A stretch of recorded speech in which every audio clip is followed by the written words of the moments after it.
africaines, africains, j'ai choisi de commencer cette journée de communication politique en vous entretenant ici sur les réseaux Facebook, YouTube et TikTok de la symbolique de la journée de commémoration du 9 mai 2025 à Moscou en Russie.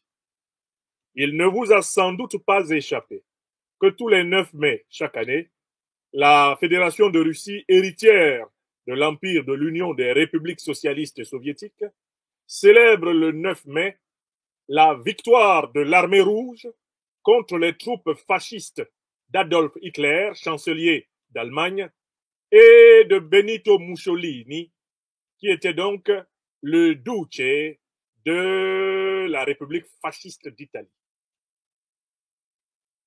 À l'occasion de ces cérémonies, le chef de l'État de la Fédération de Russie, le président camarade Vladimir Vladimirovitch Poutine, délivre toujours une allocution de portée symbolique forte pour son pays, mais avec un écho sur le monde. En tout cas, en cette année 2025, la célébration du 9 mai s'est accompagnée d'un écho mondial et de répercussions africaines qui nous intéressent. Voilà pourquoi nous disions au début de cette émission qu'il faut apprendre à distinguer le fait de regarder avec le fait de voir. Quand on regarde, on se contente de noter ce qui est extraordinaire. On se contente de noter ce qui est remarquable dans le spectacle de la journée. Regarder, c'est d'une certaine façon, eh bien, un bon spectateur, profiter d'un spectacle.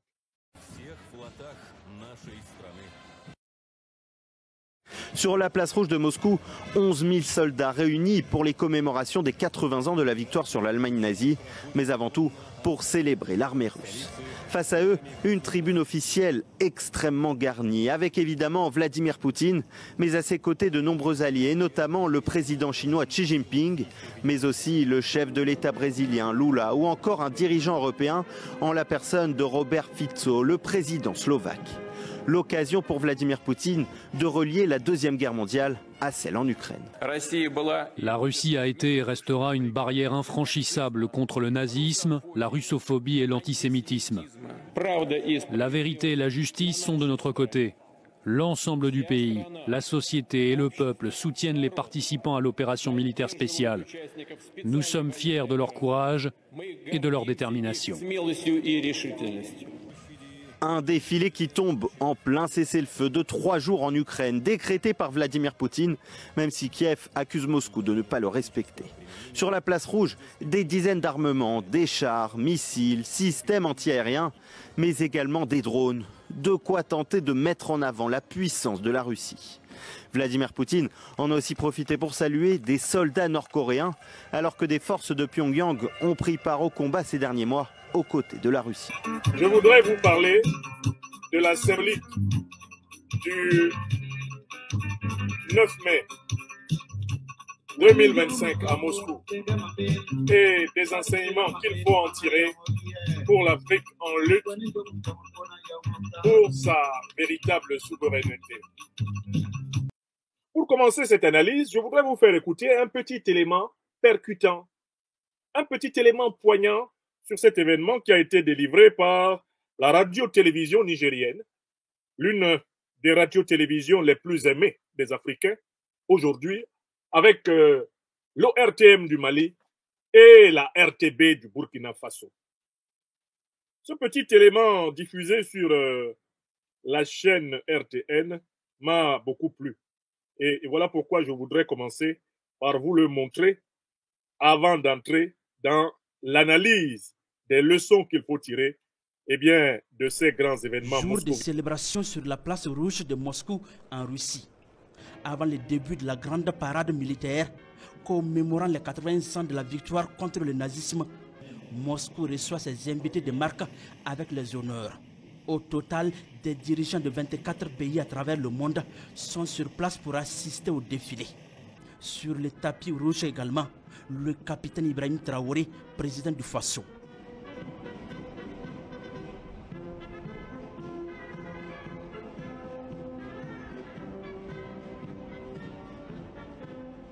Le chef de l'État burkinabé est présent à ce défilé pour témoigner de la solidarité du peuple burkinabé au peuple russe qui a vaincu l'impérialisme nazi pendant la Seconde Guerre mondiale. Après les civilités, place au défilé. Plus de 11 000 soldats, dont 1500 militaires ayant combattu en Ukraine, prennent part au défilé. Des soldats de 13 pays amis participent également à la parade. On note aussi le passage de nombreux blindés de l'armée russe et des chars T-34 de la Seconde Guerre mondiale, rappelant la victoire soviétique sur le Troisième Reich et des véhicules d'artillerie. De nombreux armements sont présents au défilé, dont des missiles et des systèmes anti-aériens S-400. Pour la première fois, des drones de la flotte aérienne russe participent à la parade commémorative du 9 mai. Le défilé s'achève par une démonstration de l'armée de l'air qui survole la place rouge avec des avions de chasse et de combat de dernière génération. Ça, c'est le résumé de ce qu'on peut appeler le spectacle. C'est un résumé très intéressant du spectacle auquel nous avons tous eu droit hier pour ceux qui ont jeté un coup d'œil au déroulé du grand défilé de Moscou. Alors, un mot sur le spectacle. Le caractère impeccable de l'organisation de ce défilé est déjà une réponse que la Fédération de Russie donne à ses détracteurs à travers le monde, qui la présentaient comme un État failli, un État effondré, qui la présentait comme un État vacillant, comme un géant au pied d'argile, comme un État au bord du gouffre et du néant. Le spectacle que nous avons tous vu à travers les chaînes de télévision du monde et qui vient d'être résumé par la radio-télévision du Niger atteste non seulement de la montée en puissance de la Fédération de Russie, mais il atteste de sa robustesse et de sa capacité à assumer sa souveraineté et à faire face aux défis du monde. Donc ce spectacle en soi est un démenti à la propagande néocolonialiste et impérialiste occidentale qui nous a été servi depuis plusieurs semaines. Toujours sur le spectacle, avant d'aller au fond sur les enjeux, on nous avait dit que ça ne pouvait pas se tenir. J'ai écouté plusieurs médias d'Occident, de France en particulier, jurant leur grand Dieu que c'est ce jour-là que M. Zelensky démontrerait sa capacité de nuisance, sa force de frappe, et que la place rouge, que je connais personnellement pour l'avoir visitée en décembre 2023, serait inéluctablement frappée par les intrépides drones d'Ukraine, que la cérémonie finirait en queue de poisson, qu'il y aurait une débandade et que certains chefs d'État auraient sans doute à se cacher sous les chaises lorsque, l'armée ukrainienne est réputée, dans les attaques terroristes comme celle de la fin du mois de juillet au nord du Mali contre l'armée malienne, viendrait à frapper sa rivale, son ennemi, russe. Or, que nenni, le spectacle fut parfait. Il se déroula sans heurts ni anicroche. Mieux, il se déroula dans des conditions de sécurité meilleures que toutes les conditions de sécurité ayant prévalu par le passé. À la célébration de la victoire du 9 mai en Fédération de Russie. Restons toujours au spectacle. Ce spectacle était rehaussé dans sa saveur par une présence respectable de l'Afrique. Une présence respectable de l'Afrique. Et là, il faut bien regarder ce que vous avez vu. Je rappelle qu'il y avait plusieurs chefs d'État africains le 9 mai 2025 à la commémoration de la victoire à Moscou. Mais il y en a un seul, je dis bien un seul, qui s'est détaché du lot, non pas par sa propre volonté, mais à la fois par la volonté des autorités de la Fédération de Russie, par le peuple fraternel de Russie et par l'opinion mondiale des Africaines et des Africains et même par les opinions non africaines mondiales. Écrivez vous-même le nom de la star de l'événement. Ce n'est pas moi qui vais manger, qui vais parler à votre place. Quel est le chef de l'État africain qui a été regardé par l'écrasante majorité des Africains du monde comme le véritable représentant de l'Afrique à Moscou? Je vous rappelle qu'il y en avait d'autres. il y avait un généralon d'eau douce appelé Guterres Madi de Bissau qui était là-bas. Le satrape Embalo, Umaro Sissoko. Il était là-bas, non? Vous avez vu sa tête. Il y avait un dictateur invétéré d'Afrique centrale, le despote chronique Sassou Nguesso, Denis. Il était là-bas, non? Vous avez bien vu sa tête passer. Mais ils étaient là-bas et ils comptaient pour du beurre. Ni les Russes, ni les Occidentaux, ni les peuples africains n'avaient Dieu pour ces deux individus anodins, incongrus, abonnés à la haine de leur peuple, à la haine de la vérité et de la justice. Personne ne les a calculés. Moi qui suis en train de tenir cette émission, si vous me demandez ce que Denis Sassou Nguesso a fait en Russie, là, depuis qu'il y est arrivé le 9 mai, honnêtement, wallahi billahi talai, je ne sais pas. Alors, ce n'est pas parce que je ne dois pas savoir, mais parce que, en fait, je sais la nullité de l'action politique de cet homme pour son peuple. Et donc, lui, les informations sur ce qu'il a fait, je peux les lire après. Puisque je sais que 0 plus 0 est égal à 0. Si vous me demandez ce que Umaro Sissoko Embalo a fait depuis qu'il est arrivé à Moscou, moi qui me tiens devant vous, je ne peux pas vous dire. Pourquoi? Parce que j'ai eu le temps d'étudier le personnage. C'est un valet du néocolonialisme et de l'impérialisme. Donc, lui aussi, son équation est facile à écrire, son opération est facile à écrire. C'est 0 plus 0 est égal à 0. Donc, quand vous avez des dirigeants qui sont des zéros et qui viennent dans un spectacle, on sait que leur présence dans ce spectacle est un zéro qui s'additionne aux zéros qu'ils sont.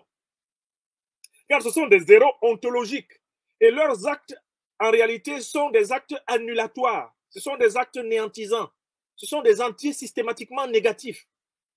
Ce sont des individus dont les additions conduisent systématiquement vers moins l'infini. Dans l'ensemble des entiers relatifs, on les compte à 0 moins et puis on continue. Donc, quand vous-même vous les voyez, vous dites dans ma langue bassa bantou, los bin lengel. Les arachides qui n'ont pas de graines flottent sur l'eau. Embalo et Sassou Nguesso étaient à Moscou comme les arachides sans graines qui flottent sur l'eau dans les marmites de nos mamans. Oui! Donc, voilà ce qu'on a vu. On a vu le spectacle de la robustesse et de la solidité de la puissance russe. On a eu un démenti vivant que personne ne peut empêcher le président Poutine de fêter ce qu'il veut fêter avec son peuple. C'est ce qu'on a regardé. Et il y a, après le président Poutine, un homme sur lequel tous les regards étaient. Il y avait Poutine et il y avait Ibrahim Traoré, le visage fringant, pimpant, le visage vivant de l'Afrique. Ibrahim Traoré escorté par Moscou, l'image forte d'un tournant géopolitique. Jamais dans l'histoire contemporaine de l'Afrique, un dirigeant du continent n'a bénéficié d'un tel traitement de faveur de la part d'une puissance mondiale. L'image est puissante, presque surréaliste pour les habitués d'un ordre international où les chefs d'État africains sont souvent relégués au second plan. Mais cette fois, c'est différent. Le président burkinabé Ibrahim Traoré a été escorté par des avions de chasse russes du sol africain jusqu'à Moscou, sur instruction personnelle de Vladimir Poutine. Ce n'est pas une anecdote de plus dans un agenda diplomatique. C'est un symbole, un signal fort, un message assumé que la Russie adresse à l'Afrique et au monde. Le Burkina Faso sous Ibrahim Traoré est désormais un allié stratégique. Une démonstration de respect et de protection. Selon des sources diplomatiques concordantes, Moscou a non seulement envoyé un avion spécial pour le président Traoré, mais a aussi pris la précaution de le faire accompagné par une escorte militaire armée jusqu'à son arrivée à Moscou. Loin d'être un geste ordinaire, cette protection aérienne témoigne d'une volonté manifeste du Kremlin de garantir l'intégrité physique d'un chef d'État qu'il considère comme un partenaire de poids dans sa redéfinition des équilibres géopolitiques. Dans un contexte sahélien marqué par les tentatives de déstabilisation, les putschs ratés et les menaces hybrides, ce dispositif a tout d'un bouclier symbolique. Moscou protège l'un des siens. Quand la tête reçoit l'eau, tout le corps en bénéficie. Cette expression, reprise dans de nombreux cercles panafricains pour illustrer l'effet d'entraînement d'un leadership fort, prend ici tout son sens. En honorant Traoré, c'est toute la jeunesse africaine résistante qui se sent élevée, reconnue, validée. Dans les rues de Ouagadougou, les réseaux sociaux et les cercles militants, cette image d'un président africain escorté par des MiG russes résonne comme une revanche historique sur des décennies de mépris diplomatique, de tutelle politique, de rendez-vous humiliants dans des chancelleries occidentales. La Russie, en accueillant ainsi Ibrahim Traoré, ne se contente pas de soigner une alliance. Elle envoie un message idéologique et stratégique. L'Afrique n'est plus un terrain conquis, mais un espace de partenariat, de souveraineté et de puissance en construction. Le 9 mai, entre mémoire russe et réalignement africain.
À Moscou, le président du Faso, le capitaine Ibrahim Traoré, ne vient pas tendre la sébile.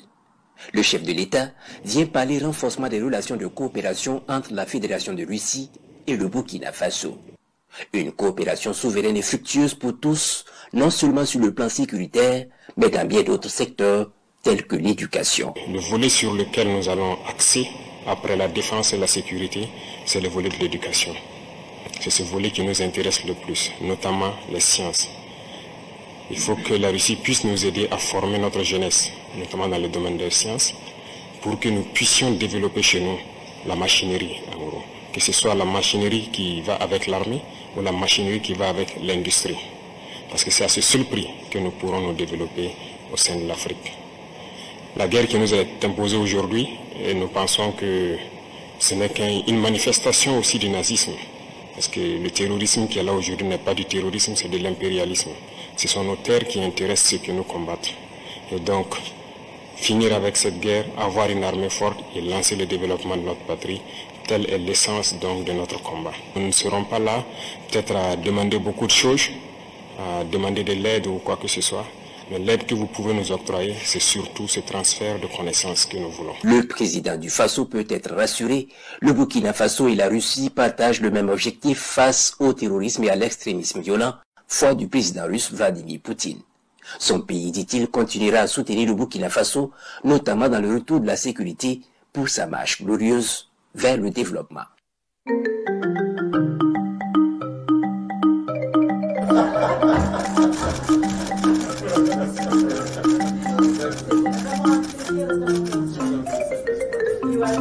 Muy joven.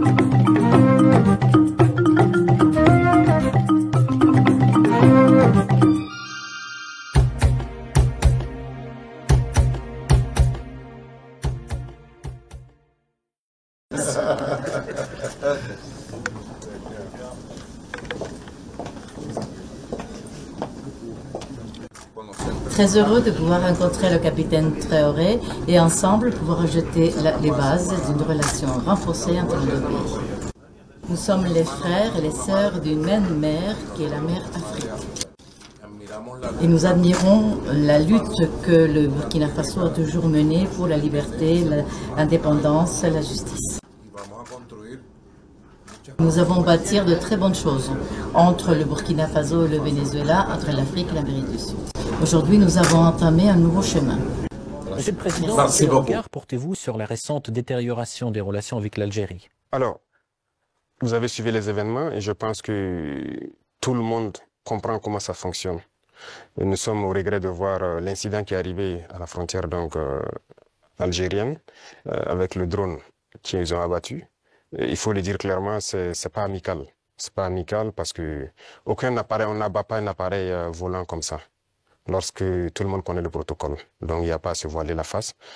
Si un appareil traverse votre frontière, même s'il rentre sur votre pays, on l'identifie. Les radars permettent de l'identifier. Et on sait, il appartient à quel pays. Et il y a les relations diplomatiques pour ça. On contacte l'ambassade et il y a des attachés de défense, il y a beaucoup de mécanismes. On les contacte et ils peuvent confirmer si c'est leur appareil ou pas, s'il est sur le territoire par, voilà, peut-être qu'il a besoin d'aide ou bien il a perdu voilà, l'orientation et tout ça. Parce qu'un appareil peut être en l'air, il peut avoir des problèmes avec la météo, il est obligé de se cacher derrière les nuages, ça arrive très souvent dans nos pays. Donc un appareil rentre, on les demande, ils disent non, il y a beaucoup de couverture nuageuse, mais il y a en tout cas un phénomène météorologique qui l'amène à venir passer. Il peut avoir un problème technique, il peut demander de l'aide pour qu'on le guide à ce qu'il atterrisse. Donc il y a tellement de facteurs qui peuvent faire qu'un appareil se retrouve dans un espace aérien. On n'abat pas un appareil systématiquement. Le cas est arrivé avec nous. On a souvent vu un appareil américain qui est rentré sur notre territoire, qui faisait donc des reconnaissances et tout. On n'a pas abattu l'appareil. On a pris le soin de contacter l'ambassade américaine, qui ont pris quelques minutes, ils nous ont confirmé que c'est leur appareil et ils ont dégagé l'espace. Donc, on n'abat pas un appareil systématiquement. Donc, c'est un acte délibéré, inamical d'abattre l'appareil et c'est regrettable.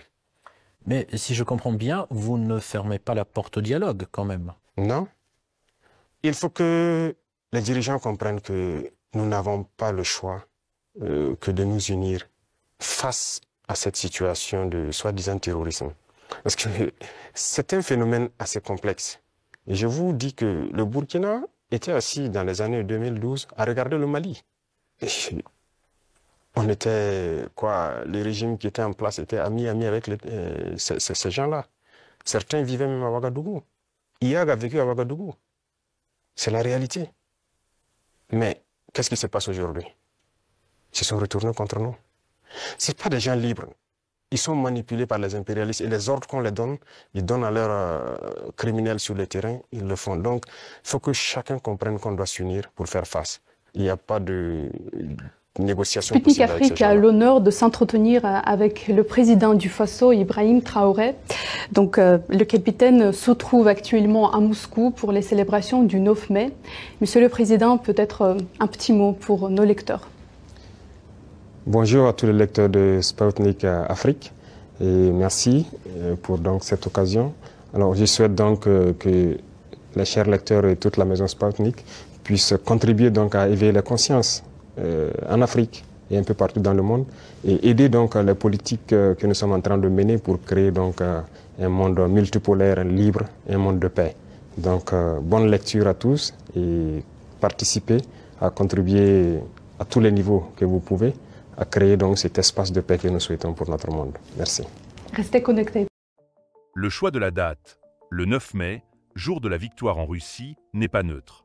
Cette journée commémore la défaite du nazisme et célèbre la résilience de la patrie russe face à l'invasion étrangère. Y convier le président burkinabé, c'est associer son combat à celui de la souveraineté, à la mémoire de la lutte anti-impérialiste et à la refondation d'un monde multipolaire. En somme, c'est acter une nouvelle grammaire diplomatique où les pays du Sud ne viennent plus qu'émander mais co-construire. D'ailleurs, d'autres leaders des BRIC et pays non alignés étaient également présents, comme ceux d'Égypte et d'Éthiopie. Ce n'est pas un hasard, mais une démonstration orchestrée d'un front alternatif aux hégémonies occidentales. Un revers pour Paris, un camouflet pour l'ordre ancien.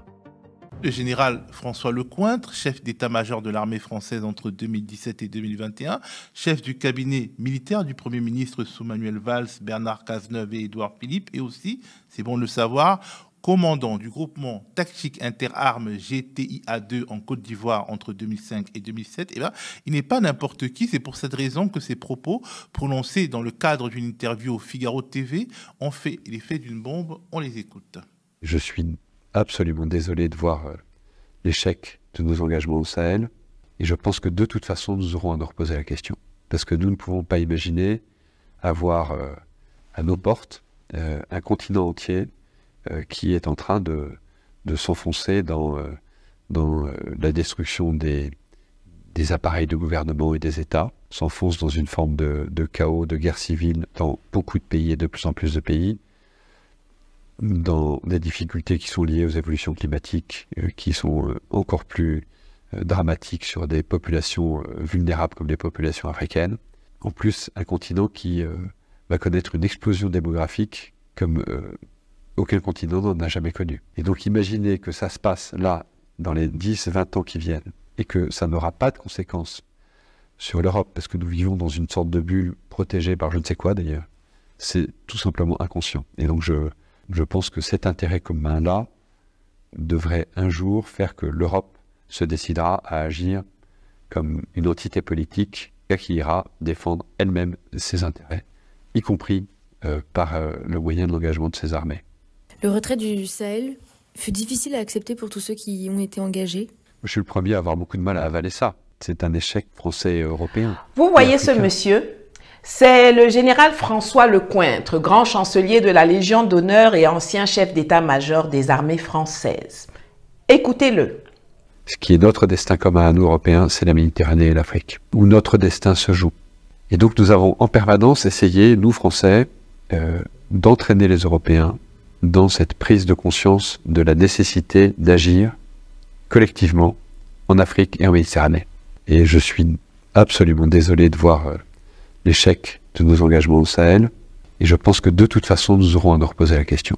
Parce que nous ne pouvons pas imaginer avoir à nos portes un continent entier qui est en train de s'enfoncer dans la destruction des appareils de gouvernement et des États, s'enfonce dans une forme de chaos, de guerre civile dans beaucoup de pays et de plus en plus de pays, dans des difficultés qui sont liées aux évolutions climatiques, qui sont encore plus dramatiques sur des populations vulnérables comme les populations africaines.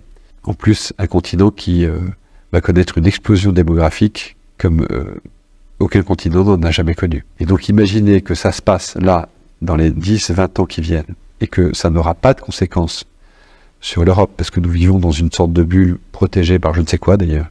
C'est tout simplement inconscient. Et donc je pense que cet intérêt commun-là devrait un jour faire que l'Europe se décidera à agir comme une entité politique qui ira défendre elle-même ses intérêts, y compris par le moyen de l'engagement de ses armées. Avant-hier, l'ami François nous a donc annoncé dans le plus grand calme que la France et l'Europe, pour leur survie, vont devoir procéder à une recolonisation militaire de l'Afrique dans les 10 prochaines années. Genre, nous ne pouvons pas laisser ces pauvres sous-hommes africains être dans le chaos juste à nos portes. Nous devons y retourner avec nos armées pour y mettre de l'ordre et défendre nos intérêts. Mais nous devons le faire ensemble, en meute européenne. Et pas seulement nous, la France, individuellement, parce qu'on n'en a pas les moyens. Quand c'est moi qui dis, on m'accuse d'être soit panafricaine, soit agent russe. Lui là alors, il est quoi? Il dit que dans le Sahel, on observe la destruction des appareils de gouvernement et des États.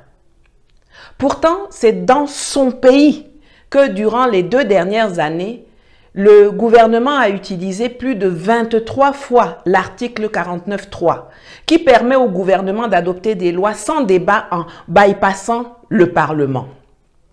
La suspension des élus dans un pays en paix est 1000 fois pire que la suspension des activités des partis politiques qui d'ailleurs n'existent que sur papier dans des pays en guerre. Il dit que nos pays s'enfoncent dans la guerre civile et le chaos, alors que depuis 2 ans, c'est eux qui ont une guerre interethnique en plein milieu de l'Europe. La déstabilisation du Sahel, c'est à cause d'eux, et de la désintégration de la Libye par la France, par l'Angleterre, par les États-Unis, par l'OTAN. Et j'en ai marre, je dois vous le dire sincèrement, que nos États de l'AES tardent encore à traduire ces gens en justice pour obtenir réparation pour les dommages causés. Depuis leur gouvernement et État remplis de PD, ils regardent notre démographie et nos enfants comme un danger. Parce que dans leur tête de malades mentaux, l'objectif, c'est de dépopuler la planète, de robotiser au maximum l'économie pour pouvoir rester en petit nombre de délavés à profiter de tout ce que la Terre et particulièrement l'Afrique a à offrir. Et le pire, c'est qu'ils ont le toupet d'habiller cela du manteau d'un paternalisme raciste et méprisant, le syndrome du sauveur occidental. Je suis persuadé que dans quelques années, je ne sais pas si c'est 10 ans ou moins ou plus, nous aurons l'obligation de retourner aider ces pays africains. Ce n'est pas la Chine, la Russie et Wagner qui vont apporter des solutions durables aux très grandes difficultés que connaissent ces pays africains et leur population. Quand on vous dit que ces gens sont nos ennemis, ils s'en trouvent pour dire qu'on exagère. Tous ceux qui collaborent avec eux doivent être traités avec la plus extrême sévérité comme des traîtres à la patrie, quel que soit leur domaine d'activité. Il faut extirper chaque cellule de ce cancer qu'on appelle France, Europe et Occident. Tout gouvernement africain de la zone qui prétend préserver les intérêts de son pays et de ses populations doit avoir au programme la rupture intégrale avec la France pendant au moins 15 ans. C'est une question de survie. CFA, entreprises françaises, écoles et centres culturels français, programmes scolaires français, ambassades françaises, armée occidentale, langue française, atabé, out, finito, dehors. Soit c'est nous qui survivront en les dégageant totalement de nos territoires, soit c'est eux qui gagneront en nous soumettant définitivement. Au peuple français, je veux dire que ce n'est pas vous qui êtes nos adversaires. Mais nous ne pouvons pas rester inactifs envers les politiques nuisibles et les actions impérialistes que vos gouvernants mènent à notre endroit en votre nom. Si vous les laissez agir comme ça sans réagir, alors nous, on va se débarrasser de vous tous. On va couper les ponts avec vous tous. Je vais terminer avec les mots du général dans la même interview. Citation: « On ne fait pas la guerre pour la démocratie, mais pour les intérêts de la France. » Fin de citation. Leurs militaires planifient la guerre contre nous, mais ils veulent que nos militaires quittent à la tête de nos États. Au moins, c'est clair pour tout le monde. Vous ne direz pas qu'on ne vous a pas prévenu. La presse française est silencieuse, embarrassée, voire gênée. Car la présence d'Ibrahim Traoré à Moscou, accueilli avec tous les honneurs, est un désaveu cinglant pour la diplomatie française. Paris, qui peine à redéfinir sa posture au Sahel après les évictions successives de ses troupes, assiste impuissante à un réalignement des alliances sur le continent. La Russie et le Burkina Faso aujourd'hui sont en étroite collaboration. Notre coopération est assez stratégique, donc ce qui fait que nous devons venir donc, participer aux côtés donc, du peuple russe. Deuxième chose, c'est que dans cette même guerre, nos ancêtres aussi ont contribué à la libération de l'Europe dans cette guerre, à lutter contre le nazisme, ce qui veut dire que nous avons donc une histoire commune dans la célébration donc, de cette victoire. C'est très important. Et l'autre chose, c'est qu'aujourd'hui, la Russie et le Burkina Faso sont dans le même combat. Nous avons un monde que je peux qualifier d'unilatéral. Nous voulons un monde multipolaire. Voilà, nous voulons un monde libre, indépendant, un monde de paix, où les nations ne dictent pas donc, à d'autres nations ce qu'elles doivent faire et comment ils doivent être. Donc la Russie est activement dans ce combat, qui est aussi un combat de dénazification, si je peux dire. Et donc nous aussi, nous sommes dans ce même type de combat contre l'impérialisme qui veut nous asservir, qui veut nous garder dans l'esclavage. Donc nous avons donc les mêmes perspectives. Donc c'était très symbolique qu'on vienne participer aux côtés donc du peuple russe à cette célébration.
Quitter cet état de théoricien et de créer quelque chose de palpable qui puisse être utile à la société.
Plus qu'une perte d'influence, c'est une fracture historique, celle d'un continent qui se détourne de son ancien tuteur pour choisir de nouveaux compagnons de route. Des partenaires qui ne posent pas de conditions idéologiques, qui n'imposent pas de leçons de gouvernance, mais qui coopèrent d'État à État avec pragmatisme et respect des souverainetés.